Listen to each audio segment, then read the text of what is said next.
Hey guys, Dylan here, back in with day 14 of the 31 days of Halloween, and we are halfway through this mother, I believe, just about.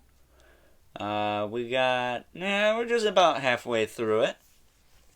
What do we got, 31, so about day 16 maybe? I think day 16 is like the halfway point. So yeah, we're just about halfway through this mother father, and today we'll be taking a look at the NECA Toys Stephen King's It Ultimate Pennywise. This is the 1990s version. In fact, I think it came out in the year 1990. Um, and I didn't mention this in the Jason video, but I've actually seen the the original It, and I've seen Dream Warriors, but I actually haven't seen Friday the 13th, any of them, as of the recording of these videos. Hopefully by the time they're posted I will, but yeah, I need to watch some Jason Voorhees movies, but I've been digging on the horror lately. I don't know why, I never really got into it before, but it's doing something for me now. But this figure has one glaring issue.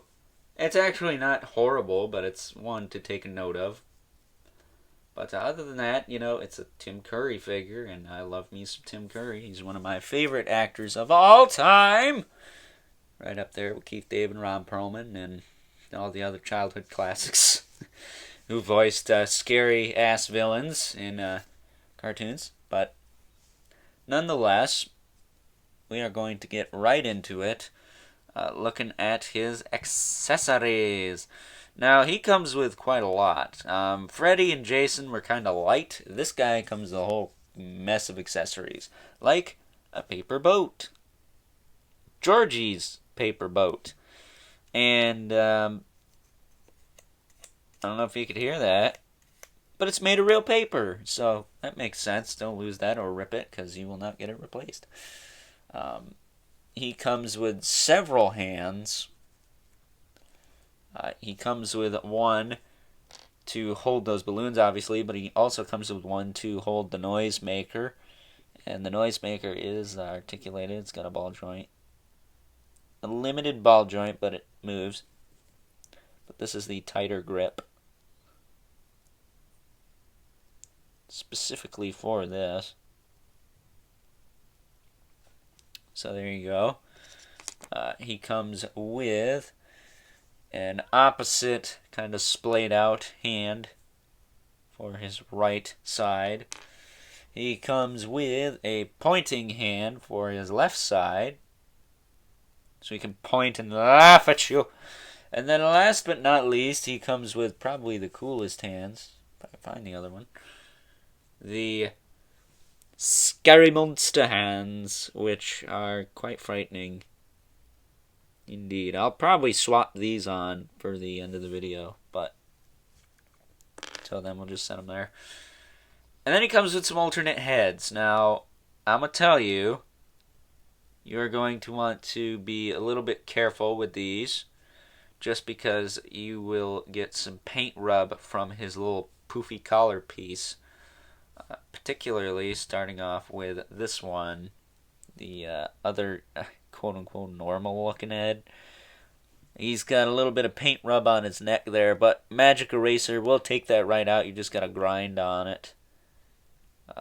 It's a little bit worse on the back. This is a result of hairspray, what I managed to get off. It's a lot lighter, but it doesn't come off completely.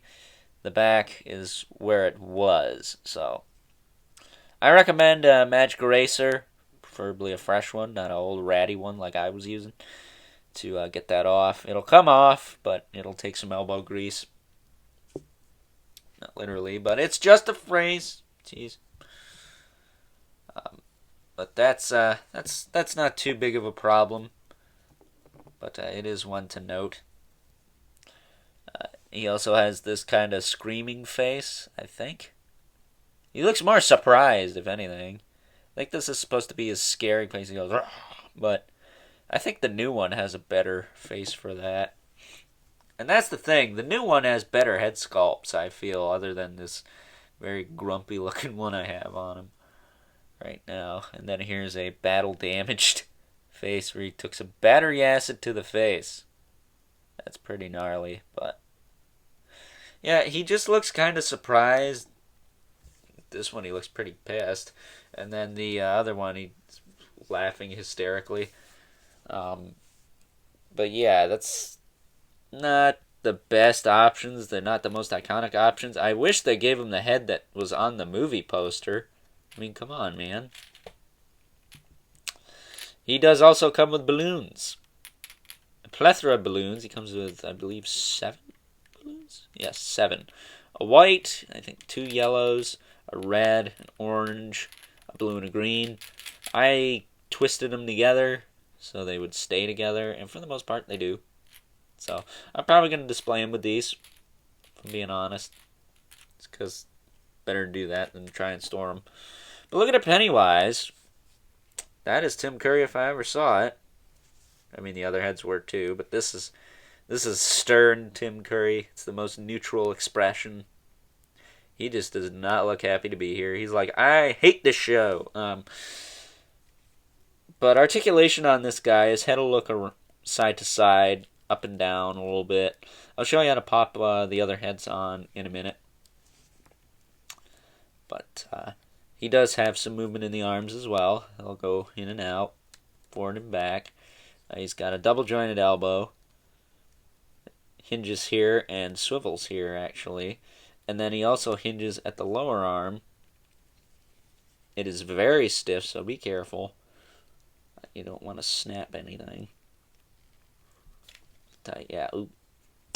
Yeah, it's very stiff. It's hard to move. It's hard to get a good grip on, but once you get it to move, it pretty much moves no problem. It does have a swivel there, too. And he does have a swivel at the wrist and a hinge at the wrist.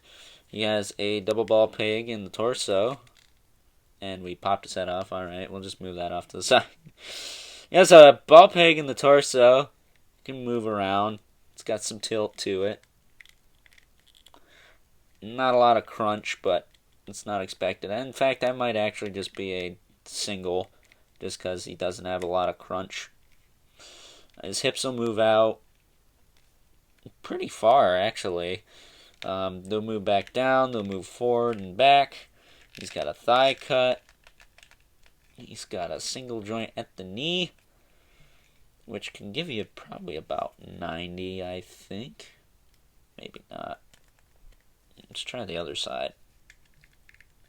This side's giving me a little bit more than the other, so maybe this side's just a little stiff. Oh, there we go. There you go. It gives you about 90. And he's got a swivel there as well. Then he's just got like kind of swivel feet. I think they're ball jointed, but they don't get a whole lot of range. So the heads and the hands. We'll just do the swapping of parts now. But the heads, you're going to want to be careful because this piece will get stuck.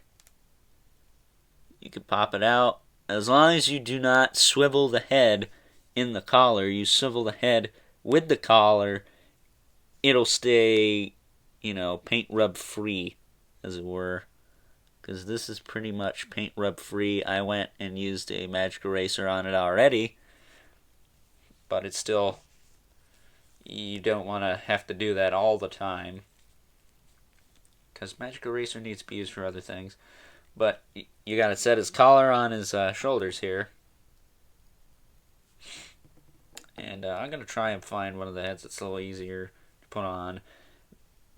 Because this one, you notice the neck goes straight down. If it'll focus. The neck goes straight down on this one. But on the laughing one, it's angled back for some reason. So, yeah. Makes it kind of a pain in the butt to get on there. But idealistically, that big old ball joint is where you're going to want to put that. So, we'll just try and do that now on camera. I guess it's a little bit easier if you put the collar on the head. And then you line up the ball with the socket. push it in, but it's not easy, really. It's quite the pain to do all the lining up. There. Let's try it again. Let me line it up at least behind camera.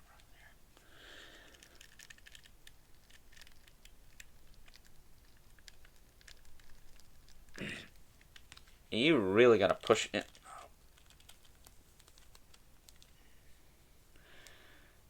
But after you get it in there, it's pretty much on there.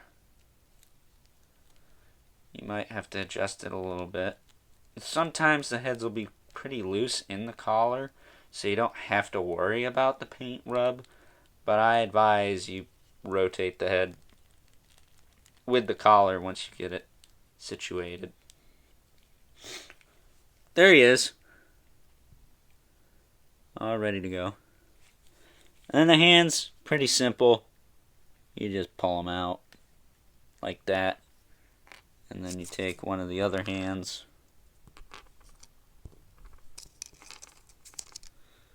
I don't know if I can find the right one. And you pop them in like this. The monster hands, you're going to want to be careful because of the fingers.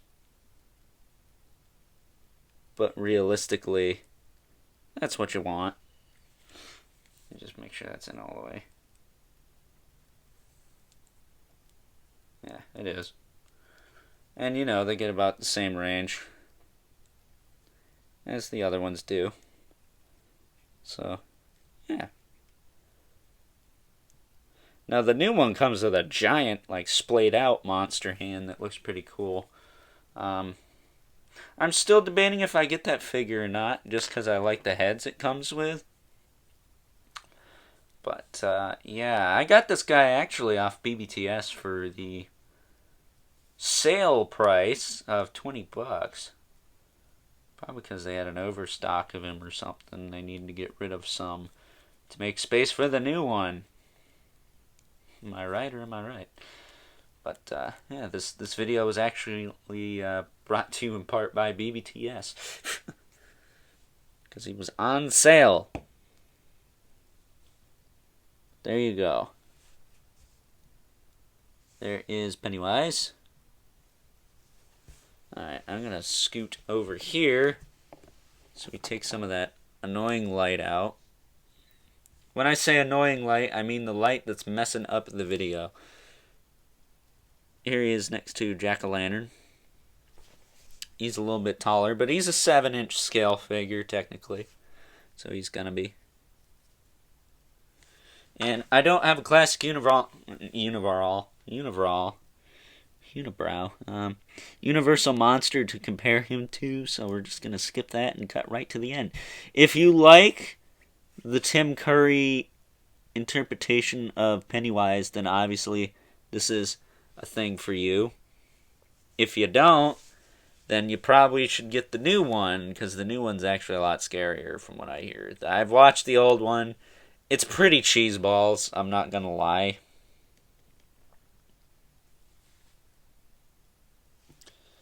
But, yeah, I cannot figure out how to get the lighting to stop messing with this guy.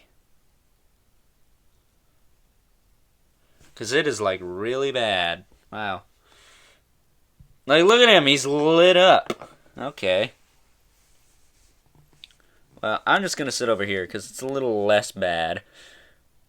But with that being said, I hope you enjoyed today's edition of the 31 Days of Halloween.